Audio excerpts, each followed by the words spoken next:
अस्सलाम वालेकुम my YouTube family, welcome to my channel. आज हम बनाएंगे बहुत ही चटपटी मज़ेदार स्पाइसी चिकन मसाला कलेजी की रेसिपी। बहुत ही टेस्टी ये कलेजी बनकर तैयार होती है। कोई भी स्मेल वगैरह इसमें नहीं होती। टेस्ट माशाल्लाह से इसका इंतहाई लाजवाब बनता है। रेसिपी बहुत ही ज़बरदस्त है। रेसिपी अच्छी लगे तो इसको थम्स अप दीजिएगा और अगर मेरे चैनल पे आप न्यू हैं तो प्लीज़ इसको सब्सक्राइब ज़रूर कीजिएगा।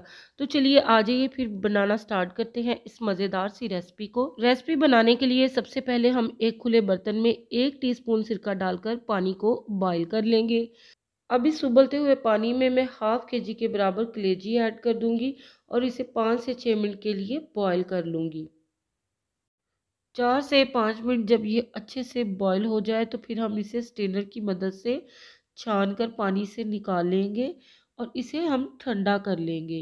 ठंडा करके मैं इन पीसेस को बाइट साइज में कट कर लूंगी। कलेजी को इस तरह से सिरके वाले पानी में बॉईल करने से इसकी जो खास स्मेल होती है वो बिल्कुल ख़त्म हो जाती है। तो कलेजी चाहे बीफ, मटन या चिकन की हो, पकाने से पहले इस तरह से ज़रूर बॉईल किया करें। अब नेक्स्ट स्टेप में कलेजी को कुक करने के लिए उसका मसाला पहले से रेडी करेंगे। इसके लिए एक पैन में हम हाफ कप के बराबर ऑयल का ऐड कर देंगे।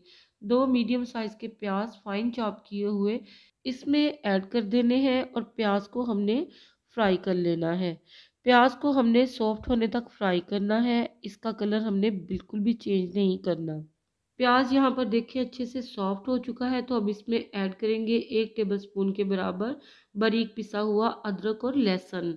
प्याज के साथ इनको भी हम हल्का सा भून लेंगे ताकि इनकी रॉ स्मेल ख़त्म हो जाए। 30 से 40 सेकंड अच्छे से भून लेने के बाद हम इसमें ऐड करेंगे 2 मीडियम साइज़ के टमाटर। टमाटरों को मैंने फाइन चॉप करके इसमें ऐड किया है। आप चाहो तो टमाटरों की पेस्ट बनाकर भी इसमें ऐड कर सकते हो। अब इसमें मैं ऐड करूँगी पाउडर मसाले। तो बहुत ही बेसिक से मसाले मैं इसमें ऐड करूँगी, जिसमें मैं 1 टीस्पून के बराबर नमक, हाफ टी स्पून के बराबर सुरख मिर्च पाउडर का ऐड कर दूँगी, हाफ टी स्पून हल्दी पाउडर का और 1 टीस्पून के बराबर मैं यहाँ पर चिली फ्लेक्स के ऐड कर दूँगी। मिला लेंगे इन मसालों को अच्छे से और थोड़ा सा पानी डालकर इसको कवर कर देंगे 5 से 6 मिनट के लिए, ताकि हमारे प्याज और टमाटर अच्छे से सॉफ्ट हो जाए और मसाला अच्छे से यकजान हो जाए। तो यहाँ पर देखो 5 मिनट के बाद प्याज और टमाटर बड़े अच्छे से सॉफ्ट हो चुके हैं। चम्मच को चलाते हुए हम प्याज और टमाटर को मज़ीद मैश कर देंगे। प्याज और टमाटर अच्छे से मैश हो जाए तो इसमें हम ऐड करेंगे दही। तो ये तकरीबन 6 टेबलस्पून के बराबर दही है। दही को यहाँ पर मैंने अच्छे से फेंट कर और फ्लेम को स्लो करके ऐड किया है।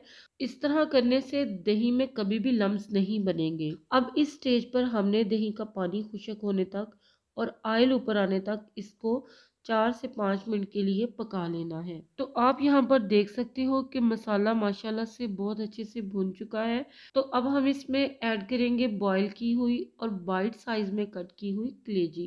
कलेजी को बॉईल करके आप मसाले में ऐड करोगे तो इसकी बिल्कुल भी महक नहीं आएगी। और दूसरा, अगर आप कलेजी को इस साइज में कट करके ऐड करोगे तो मसाले का फ्लेवर बोटियों के अंदर तक बहुत अच्छे से आएगा। कलेजी ऐड करके हम इसे अच्छे से मसालों के साथ मिला लेंगे और 3 से 4 मिनट के लिए हम इसको बड़े अच्छे से भून देंगे। अब इसमें हमने हाफ कप के बराबर पानी शामिल कर देना है और इसको मीडियम लो फ्लेम पे तकरीबन 6 से 7 मिनट के लिए कवर करके कुक कर लेना है। क्योंकि ये चिकन की कलेजी है और इसको हमने बॉईल भी किया हुआ है तो इतने टाइम में ये बहुत अच्छे से कुक हो जाएगी। तो इस स्टेज पे आप माशाल्लाह से देखो 7 से 8 मिनट के बाद कलेजी बहुत ही ज़बरदस्त कुक हो चुकी है और ऑयल बिल्कुल सेपरेट हो गया है। तो अब हम इसमें मज़ीद पाउडर मसाले ऐड करेंगे जो इसके फ्लेवर को नेक्स्ट लेवल पे ले जाएंगे। 1 टेबलस्पून इसमें मोटा कुटा हुआ खुश्क धनिया ऐड करेंगे। 1 टेबलस्पून हम इसमें भुना कुटा जीरा ऐड करेंगे। हाफ टी स्पून हम इसमें गरम मसाला पाउडर ऐड करेंगे और 1 टीस्पून के बराबर हम इसमें कसूरी मेथी का ऐड कर देंगे। ये पाउडर मसाले इस डिश के फ्लेवर को 4 चांद लगा देंगे। आप यकीन करें कि इनकी खुशबू से मेरा पूरा किचन महक रहा है। लास्ट में बारीक कटा हुआ सब्ज धनिया इसमें ऐड कर देंगे और बारीक कटी हुई सब्ज मिर्चें। अब हम इसे कवर करके बिल्कुल लो फ्लेम पे 2 से 3 मिनट के लिए कुक कर लेंगे। तो 2 से 3 मिनट के बाद फ्लेम को कर देंगे बंद। तो माशाल्लाह रिजल्ट्स आउटस्टैंडिंग आपके सामने हैं। घर के सादा से मसालों से ये बन जाने वाली बहुत ही लजीज, बहुत ही बेहतरीन ये रेसिपी रेडी है। इसे मन चाहे चटनी, सलाद और नींबू के साथ आप सर्व कर लीजिएगा और इंजॉय करें आप इसको घर की बनी हुई चपाती के साथ, प्लेन राइस के साथ या तंदूरी बटरी नान के साथ। बहुत ही माशाल्लाह से ये ज़बरदस्त रेसिपी है, खाने में इंतहाई मज़ेदार और बनाने में इंतहाई आसान। तो ट्राई ज़रूर कीजिएगा मेरी इस रेसिपी को। बहुत ही सिंपल और इजी रेसिपी है और बहुत ही इजीली आप इसको बना सकते हो। तो व्यूअर्स, अगर आपको मेरी ये रेसिपी पसंद आए तो इसको थम्स अप दीजिएगा और शेयर कीजिएगा अपनी फैमिली मेम्बर्स और फ्रेंड्स के साथ। और अगर आपने मेरे चैनल को सब्सक्राइब नहीं किया तो मज़ीद टेस्टी, डिलीशियस और मज़ेदार इजी सी रेसिपीज़ के लिए मेरे चैनल को ज़रूर सब्सक्राइब करें। मिलती हूँ नेक्स्ट वीडियो में नेक्स्ट रेसिपी के साथ। तब तक के लिए मुझे इजाज़त दीजिएगा। दुआओं में मुझे याद रखिएगा। अल्लाह हाफिज़।